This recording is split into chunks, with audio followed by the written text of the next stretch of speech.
ഇടുക്കി വണ്ടിപ്പെരിയാർ ഗ്രാമ്പിയിൽ ഇറങ്ങിയ കടുവയ്ക്കായി ഡ്രോൺ ഉപയോഗിച്ച് നിരീക്ഷണം നടത്തുമെന്ന് എരുമേലി റേഞ്ച് ഓഫീസർ ഹരിലാൽ പറയുകയാണ്. ആളുകൾ കടുവാ സാന്നിധ്യമുള്ള മേഖലയിലേക്ക് കൂടുതൽ വരുന്ന ഒഴിവാക്കണം. നിരീക്ഷണത്തിന് പ്രത്യേക സംഘത്തെ നിയോഗിച്ചുവെന്നും ഹരിലാൽ പറഞ്ഞു. ഡ്രോൺ വെച്ച് സർവൈലൻസ് ചെയ്യണം, നമ്മൾ തെർമൽ വെച്ച് നോക്കും.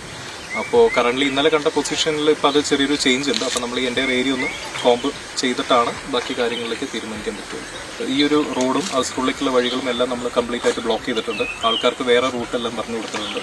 അപ്പോൾ 2 ദിവസങ്ങളിലേക്ക് അല്ലെങ്കിൽ മാക്സിമം കടുവ കൊടുക്കുന്നത് വരെ ഈ ഭാഗങ്ങളെല്ലാം കൃത്യമായിട്ട് മോണിറ്റർ ചെയ്യാൻ നല്ലൊരു.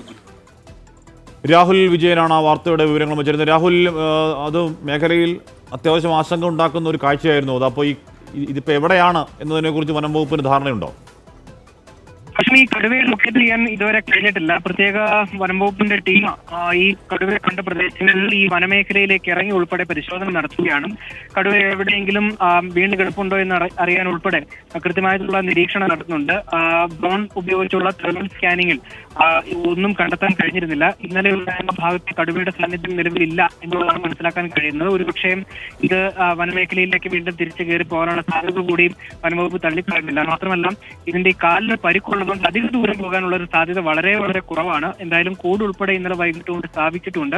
വനംവകുപ്പിന്റെ പ്രത്യേക സംഘം നിരീക്ഷിക്കുകയും ചെയ്യുന്നുണ്ട്. ഓക്കെ, രാഹുലാണ് ആ വാർത്തയുടെ വിവരങ്ങൾ നൽകിയത്.